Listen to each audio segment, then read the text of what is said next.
Tasha Robinson Banks, Senior Service Director here, just outside in the garden enjoying some fresh air. But I'm super excited about you joining us for this episode of Boys and Girls Club TV. We've got some exciting things for you. Of course, the rad word. We probably have some trivia and some other things. Stay tuned. We enjoy having you. See you later. Hey everyone, and welcome back to Miss Ruby's Rad Word of the Day. This week's Rad Word was provided by my awesome brother Pedro. So today's Rad Word is siblings. Siblings refers to each of two or more children or offspring having one or both parents in common, typically referred to as brother or sister.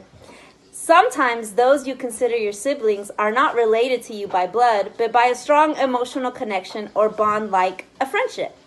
Be sure to support and love your siblings while we all continue to make it through these tough times together. Join me next time for Miss Ruby's Rad Word of the Day. Bye!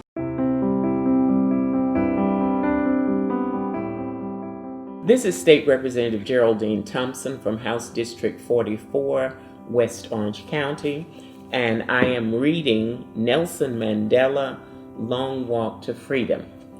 When we last looked at his life, he was in trial, and we will tell you what happened after the trial. 8 of us were found guilty, but we were not sentenced to death. Instead, we were told we would spend the rest of our lives in prison. Life in prison. Would I ever see my wife, mother, and children again? We were taken to Robben Island, a prison off the coast of Cape Town. All except our comrade, Dennis Goldberg. Of the 8 of us, he was the only white person and had to serve his sentence at a different prison. On Robben Island, my cell was so tiny that when I lay down on my sleeping mat, my feet and hands could touch opposite walls. I was given some thin blankets and a bucket for a toilet. This cell was to be my home. I tried to stay hopeful, but it wasn't easy. At first, we were allowed only 2 visitors a year and just 2 letters. Before we were given them, the letters were read by a prison guard who blacked out anything he thought we shouldn't know about.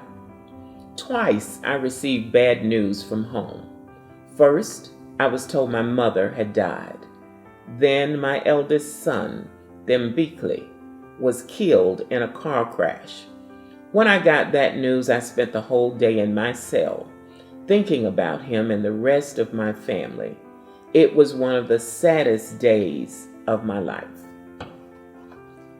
We were not allowed radios or newspapers. Weeks, months, years went by without us knowing what was happening in the world. One day, I saw that a worker had left his newspaper lying on a chair. It was too tempting. I grabbed the paper and began reading it.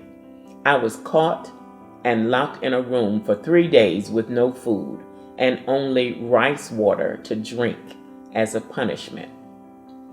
Slowly, the years passed. 5 years, 10, 20. I no longer needed ash to make my hair gray. But outside the prison, the fight for freedom went on.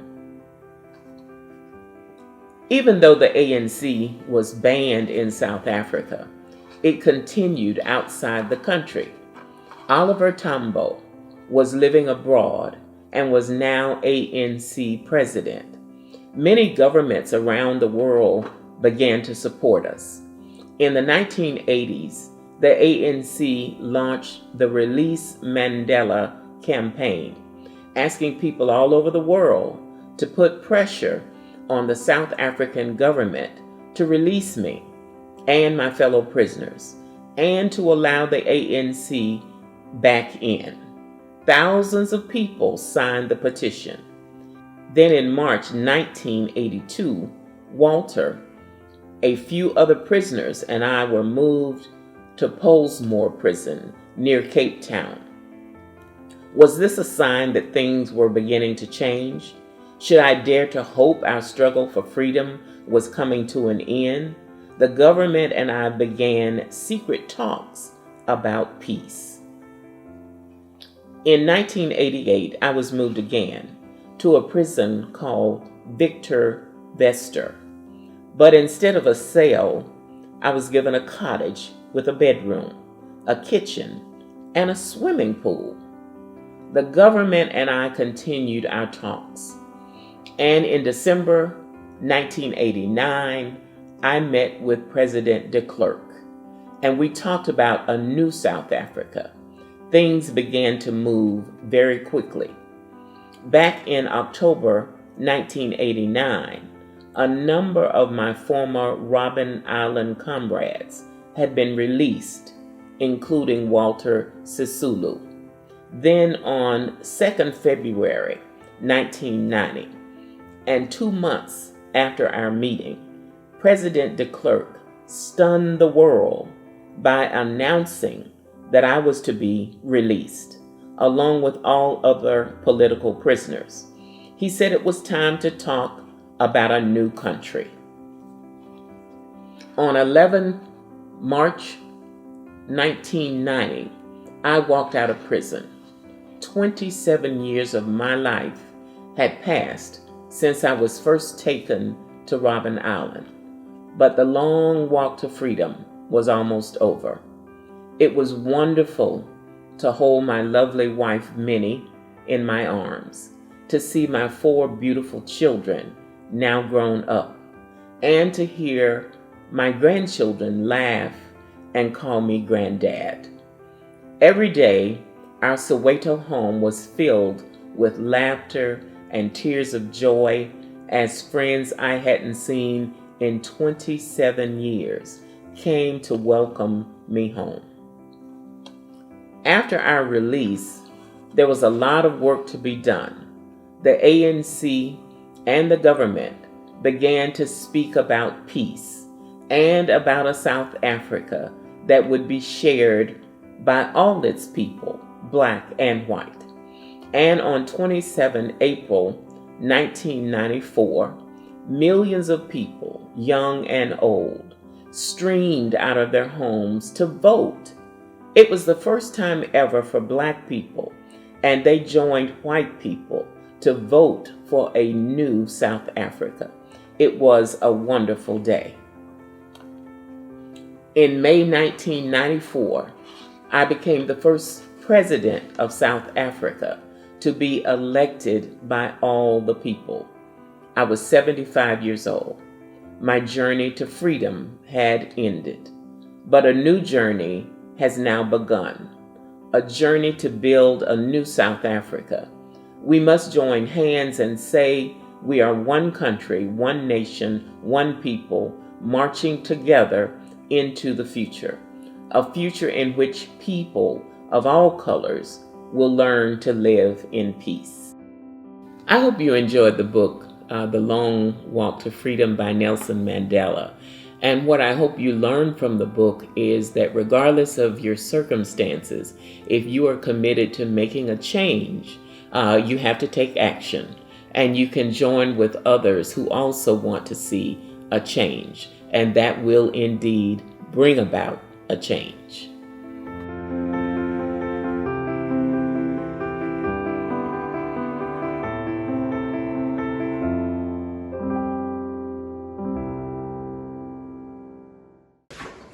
Bienvenidos todos, soy Miss Ruby con el frase del día.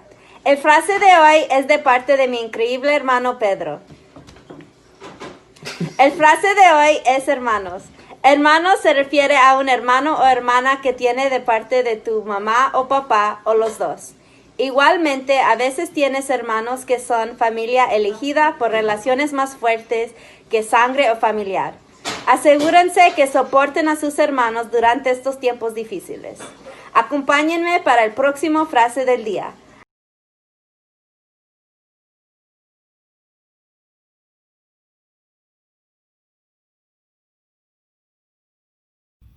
Hello, and I'm back.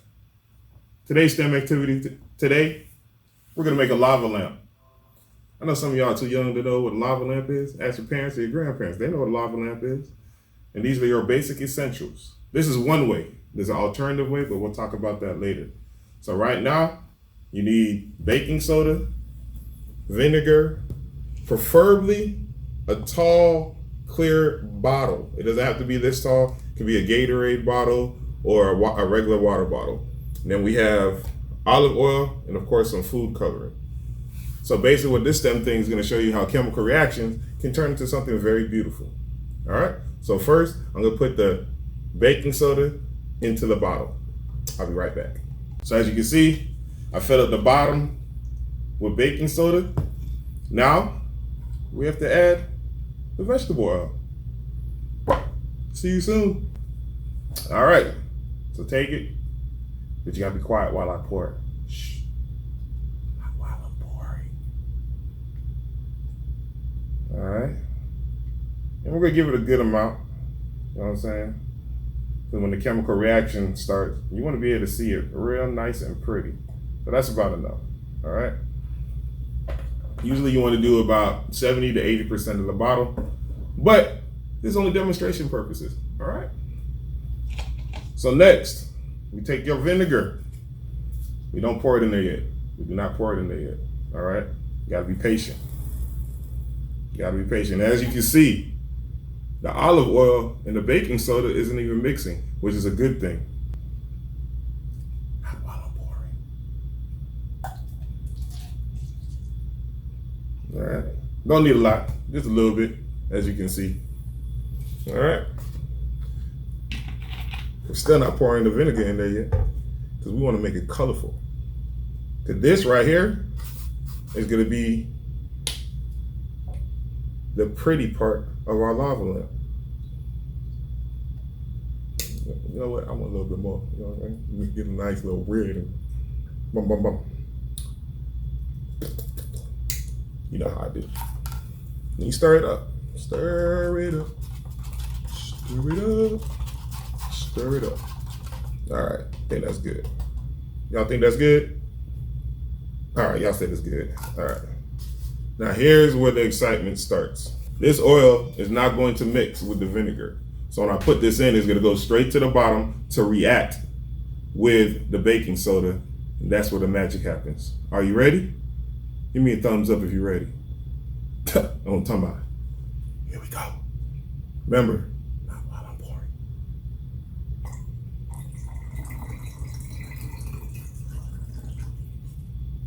Bomb. Once the vinegar penetrates the oil and gets down to the baking soda, it reacts and starts letting off oxygen.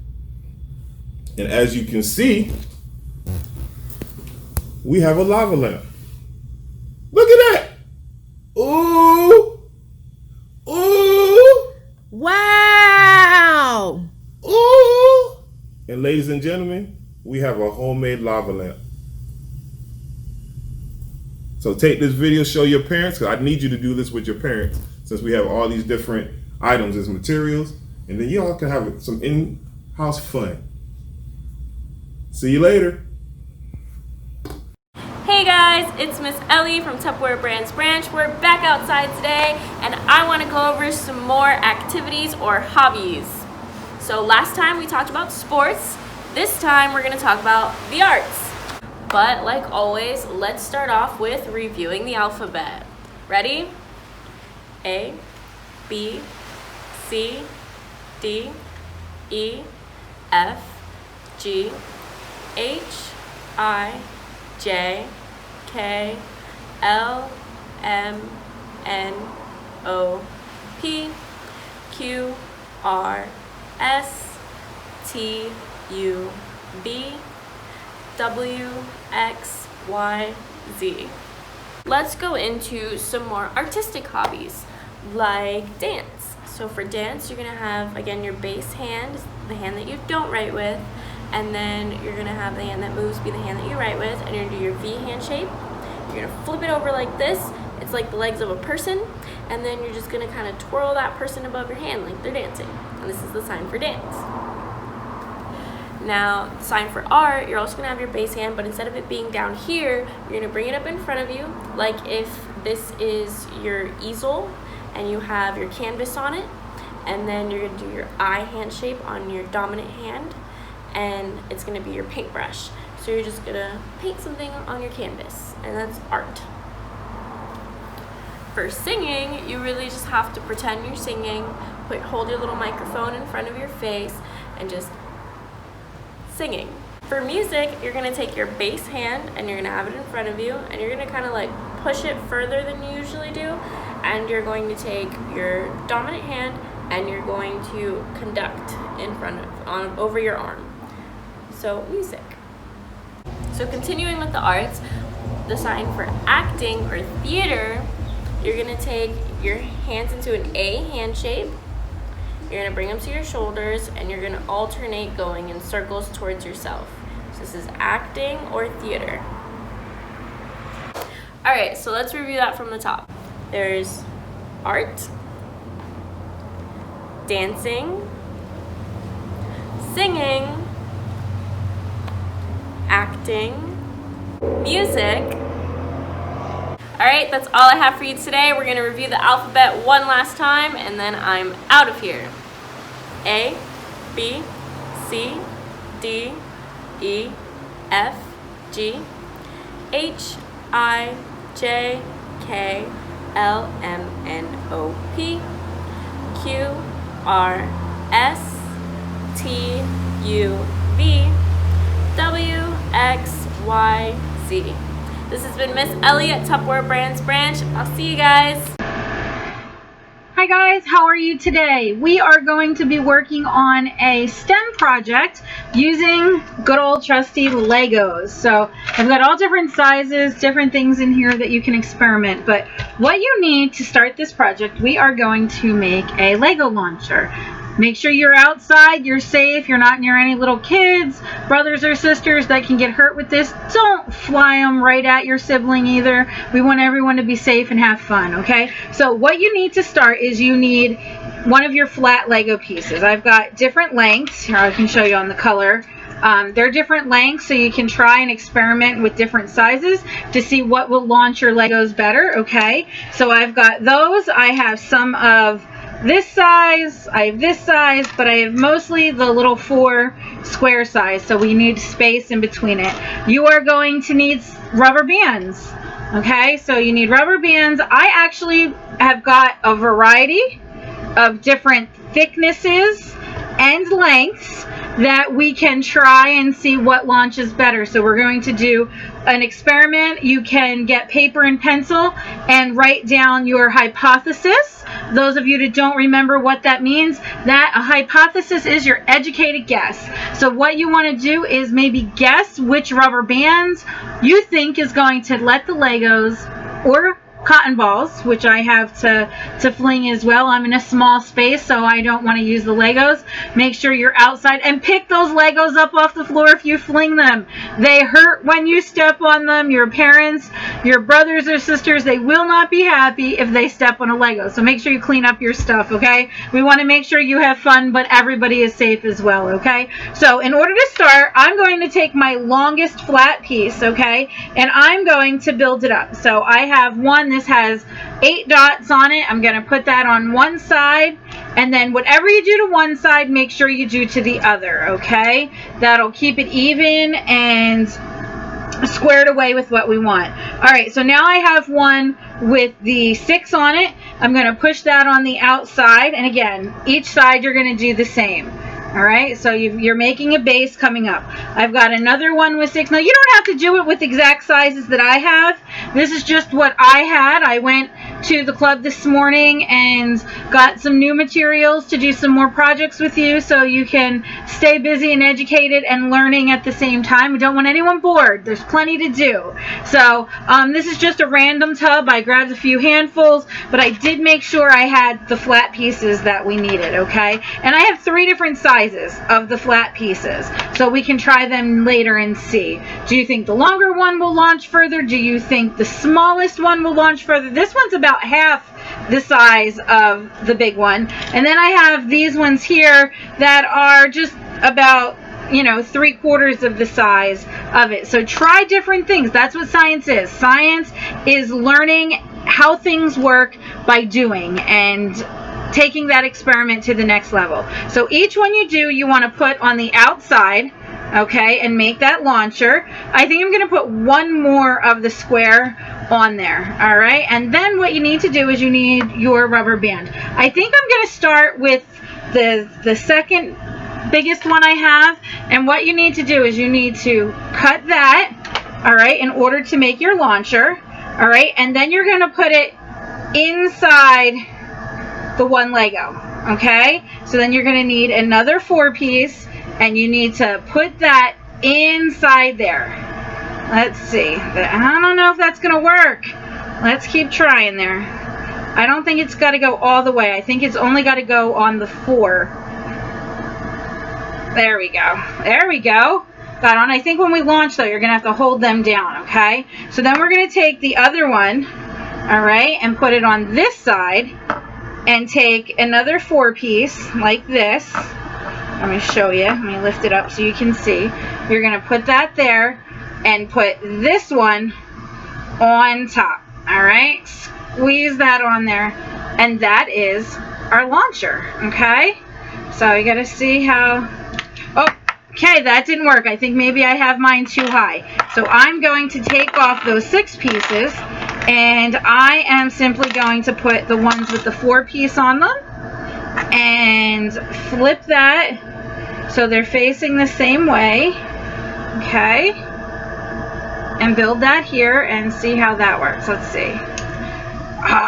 I'm not sure how I'm supposed to be doing this. So again, this is science. This is how it's going to work, all right? So I'm going to hold this on there, make sure they're facing the same way, all right? Get them good and tight on there, all right? And then I'm going to take my cotton ball and I'm going to pull back a little and launch, okay? I haven't gotten the hang of it yet. Give me a minute, all right? So again, we're going to take that, pull back a little on it, and that didn't work either. All right, so we're going to regroup that and see what we can do. Let me see. Let's take the bigger ones again and get them on there nice and tight and see what we can do here. Get this piece. There's 4 of them on there. Let's take 2 on this side, 2 on this side. And maybe my rubber band doesn't have enough elasticity to it. Maybe I need one that is a little thinner coming in. So, but this is the fun of science. This is how it works. So then pull back. It's coming off there. It's not, I don't think it's stretchy enough. Let me see if I can find a different one that maybe, this one's a little thinner. So let's try that one. Let me take off the white one that I had. Okay, and I'm going to try this green one because it is thinner than this. If you look at the thickness going through, and this one doesn't stretch as much. So let's cut this one, the green one, all right? And I'm going to put that one in here inside the red one. All right, we're going to push that down. Actually, this goes flatter when I do that too, so got to see what materials you have and what works. All right, so then we're going to take this side, all right, and we're going to put the green rubber band in between the yellow and the white Lego, okay, like this, maybe. All right, and we're going to put it inside and push it down, okay? So we've got both sides on there. Doesn't seem to be working the way I want it to. But remember, penicillin, which is an antibiotic that helps you when you are sick, actually became a medicine when another experiment failed. So science sometimes fails, but sometimes we get lessons from it. So, all right, let's see if this works better. It's a little more squishy. I'm going to try the Lego this time. All right, I'm going to take the rubber bands and put it between the 4 pieces there. All right, gonna hold that and let's see. Oh, it flung. All right, that worked. But you know what? I think it actually might work better with one of the shorter pieces than this long one. This long one has a little bit of give. So I'm going to remove the stacks. Okay. Move both of those. Keep the rubber band in it. And I am going to put these on to the shorter flat piece to see how it works. Okay. Pull that in here. All right. And oh, it's easier to hold. Let's see though if it's going to fling. You gotta get them pushed down really tight, and let's see how that works. Let's try the cotton ball. Don't want to break my computer screen. Hitting that is probably not a smart thing. So we want to hold this together, pull it back. Ah, it got stuck. I don't know, maybe my cotton balls are too big. I'm not sure. But let's try one more time with that, and if not, I'll try the Lego again. There we go. That worked perfect. Did you see that? It flung. That came off. So you've got to be really careful with that coming off. But if you hold it tight and you get the right size rubber bands and all that, you can definitely have some fun flinging some cotton balls, some Legos. Here, we'll put that in. Not going to pull it real hard this time. I don't want to break anything. So you got to be careful of that too. Because don't say, Miss Cheryl told me to do it and break something and blame me. Miss Cheryl told you to be careful and ask for permission, okay? So pull back a little and it flies, all right? So have fun with it. Try different things. As you saw, my bigger, thicker rubber band didn't work. My middle-sized green one here did. It had just enough elasticity and it pulled in order to get, let's see, pull it up. There's that, and oh, backfired. Let me get the red one.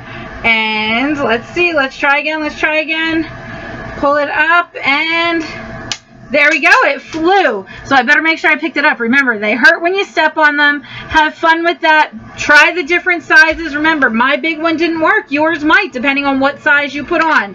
I have the tinier one that we can try next. See how that works? Just use your imagination. Write down which one you think is going to go the furthest. Write down which ones have gone the furthest. Have fun with it. And then just build whatever you want when you're done. Have a great day. Bye. What's good, Boys and Girls Club? It's your team program director, Mr. Sean B. Swickdeal, coming at you live from the lunch container. And as you see, today we're gonna make our very own tie-dye Boys and Girls Club shirt. And you know what they say about Boys and Girls Club shirts? No two clubs will ever have the same Boys and Girls Club shirts. Now, no other person will ever have a Boys and Girls Club shirt like your very own. So today, I'm gonna teach you how to make some tie-dye. Step 1, get yourself a handy-dandy white t-shirt, like so. And I'm gonna show you how to fold them. Every fold is different, and every fold can give you a different and unique design. This one that I'm wearing is just a spotted pattern where we just crumpled it up and then just put the dye on it. As what I'm gonna show you today, we're gonna be making a very simple spiral design. Nice. Are we live? Oh yeah. So I just want to show y'all real quick what some of these designs. As you can see, this is blue raspberry. This is similar to the design that we're gonna be making with the spiral pattern. Also right here are Skittles. This is the exact pattern that we're gonna be making with the spiral, and then all the colors come out of it. So first thing you want to do is put the shirt on the table. There's a very important question. Are you feeling it now, Mr. Krabs? Because you're gonna take your hand, make some little pincers, squeeze, and then start twisting. As you can see, that spiral formation form kind of like a hurricane. Hopefully, this doesn't blow your socks off.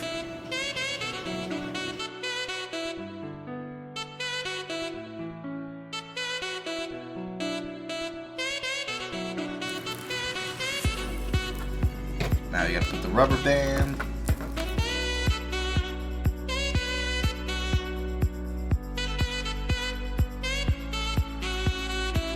Usually I just do like 3, because that'll give me like six cross sections.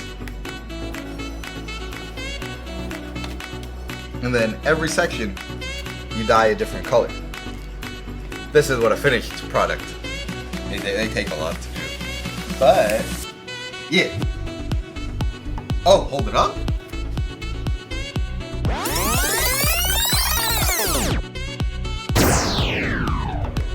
So after you finish getting your spiral pattern in and putting the rubber bands on, next you need a nice clean surface to be able to work with it and to dye. But remember, this is dye, so it will stain. You don't want your mom to be upset at you and be like, Shanbai, why you staying up my counter? And then that's not good. So what you should do is get a bucket. So right hand, pass me a bucket. Thank you, right hand. I'm not paying for that service though. And then you put it in the bucket. Next, you add your colors. So we're gonna use our favorite colors. So, when you do your tie-dye and stuff, the best way to do it is with your tie-dye party tub. It's a party in a tub full of tie-dye. And it comes with over 18 of your favorite colors. For today, I'm gonna make a special shirt for a good friend of mine whose favorite color is pink. And we'll toss in a little red. The more colors you use, the more vibrant it could come out. Or if you just use 2 colors, it comes out as 3 with white as being your third mix-in. So for today, now that we've got our colors, you gotta put water in the bottles. Very important. You have to shake the bottles. Kind of like when you're shaking the bottle for a newborn baby, you gotta make sure all the formula dissolves. So I'm gonna go and shake it. There's no water. I had a joke about water before. I told it one time in an ops meeting. Can't remember, it's not running. Temperature check. It's frosty. Oh no! It's very useful to wear gloves because this is dye and it could stain your fingers. My nails, my cuticles are all different kinds of colors. If my nail salon lady saw it, Miss Wen, she'd be very mad. But I'll make her a shirt and she'll be okay. As Salt and Pepper once said, shake it like a salt shaker, shake it like a salt shaker, shake. Oh shoot, I'm not making a mess. No, I'm not though. Shake, shake, shake, shake, shake, shake, shake, shake, shake, shake, yo.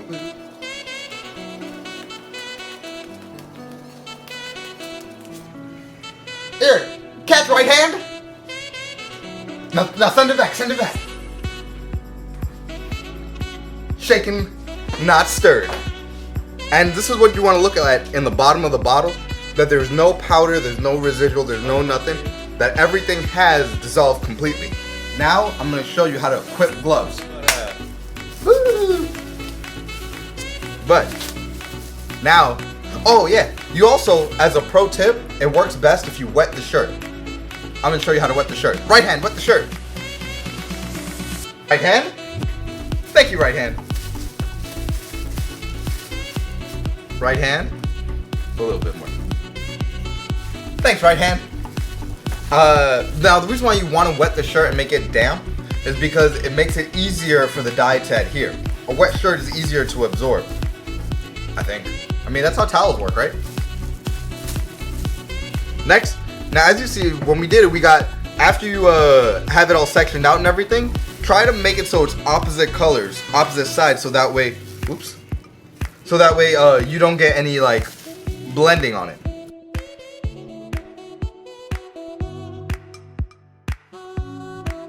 Oh yeah, this is pink. This is gonna be beautiful. But you wanna get it so it goes into the fabric. So you have to get it in between the folds so it'll go deep through it.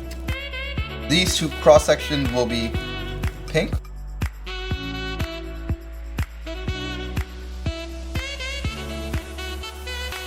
When you flip it or so, it could cross and bleed through on it. The point is to get the dye on the shirt. And it's okay if you don't cover the entire surface, just make sure that you still get enough of it that it could still be seen. So we did pink on the other side, we're gonna do red.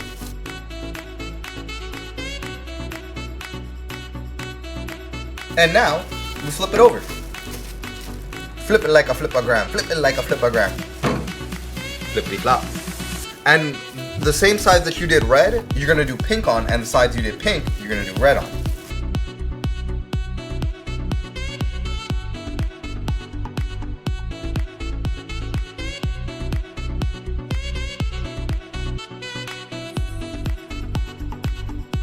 Add a little pink.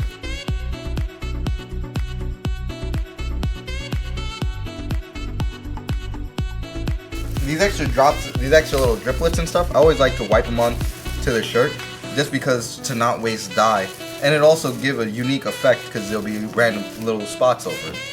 So this, now there's a little secret method that you could do with it. Now you take it after it's been dyed all the way through, put it in your handy dandy Ziploc bag.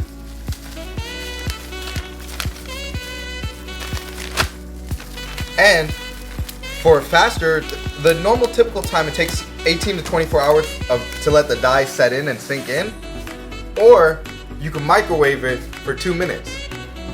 We're gonna go microwave it for 2 minutes. I guess it's 18 to 24 hours later, after you let the dye set in, now it's time for the rinsing procedure. We kind of had I think I'm a time traveler, because I have some already pre-made. So this one, we're gonna do, we'll do this one. Usually with every tie-dye shirt, I like to name it. I haven't named this one yet, because I want you to be the first ones. Drop a comment in the description down below. Is that how you leave YouTube comments? Leave a comment in the description below what you think the shirt should be named. Rock, paper, scissors! It makes it easier so that way you could cut out the rubber bands and you can see. This one that was pre-made before is a slightly different design, but the concept is the same. Every design that you make will be unique, but the steps of dyeing it and rinsing it out that we're about to do are all the same, regardless of what design, what pattern you put on your shirt.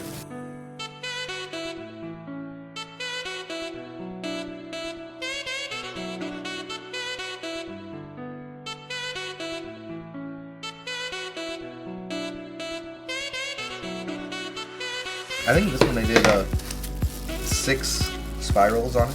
I used 3 knots to do a bullseye pattern with this one, which is basically multiple different spirals. But are you ready? This is what it would look like.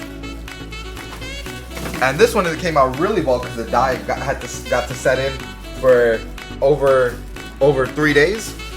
So now we go and we rinse it out.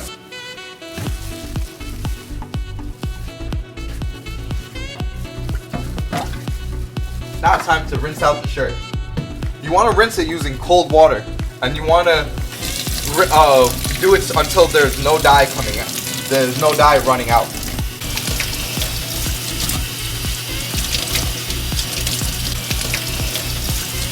Oh, quick shout out to My Socks and one of my co-founder in it, Teyule TJ Chisholm.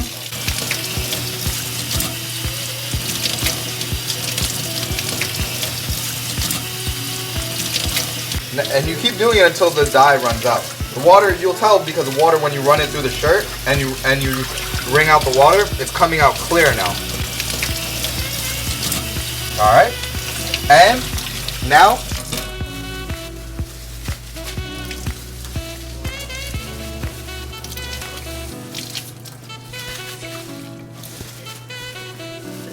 this is what the finished product will look like.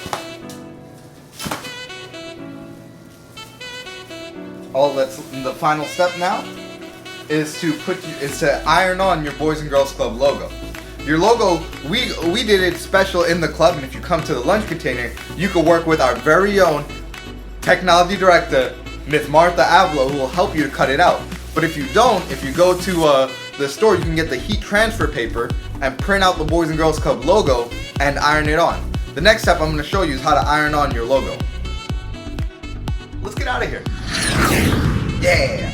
So some heat going on here.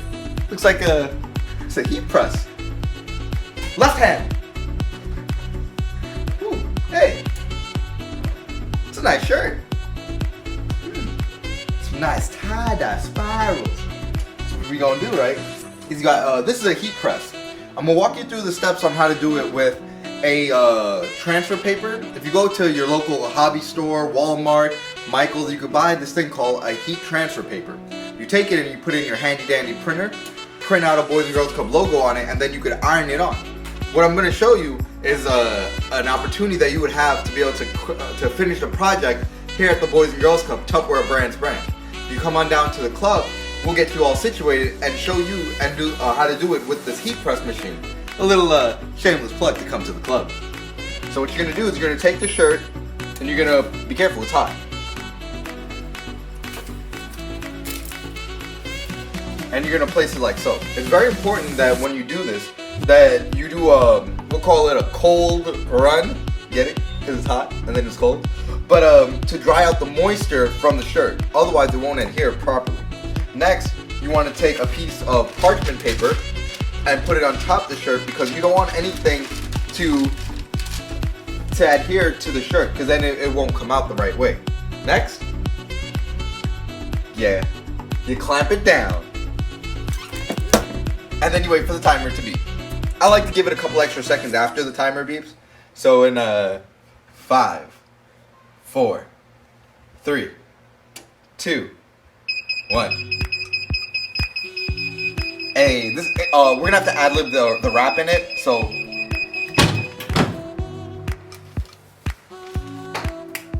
yeah. Now you take your Boys and Girls Club logo.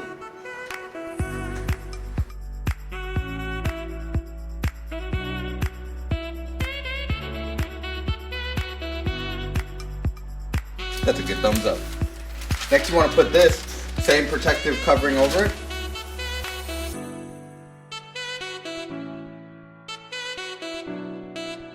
And now you clamp it down.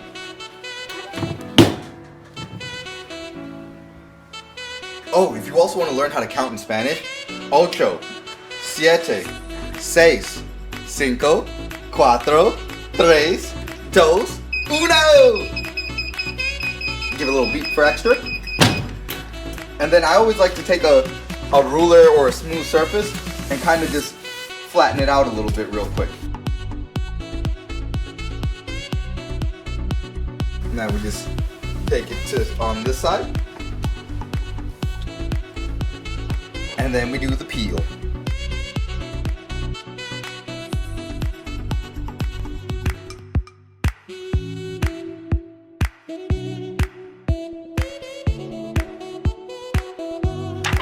And that's a beautiful tie-dye Boys and Girls Club shirt.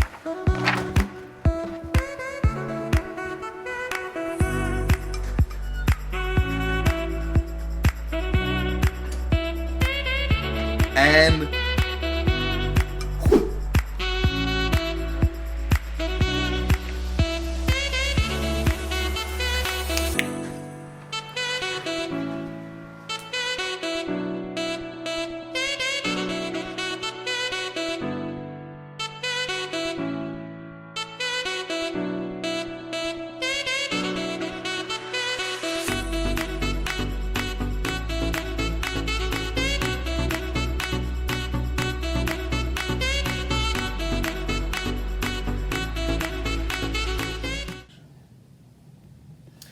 Well, hi. I'm hoping that you enjoyed this episode of Boys and Girls Club TV. There were some amazing things you learned, but even more important, the fun doesn't have to end here. You can log on to bgccf.org and click on our live Cyber Clubhouse programming. There's some great things happening in our club, even though the doors are closed. I want to leave you with one positive message. The positive thinker sees the invisible, feels the intangible, and achieves the impossible. Have an amazing day, and we look forward to seeing you on the next episode of BGCCF TV.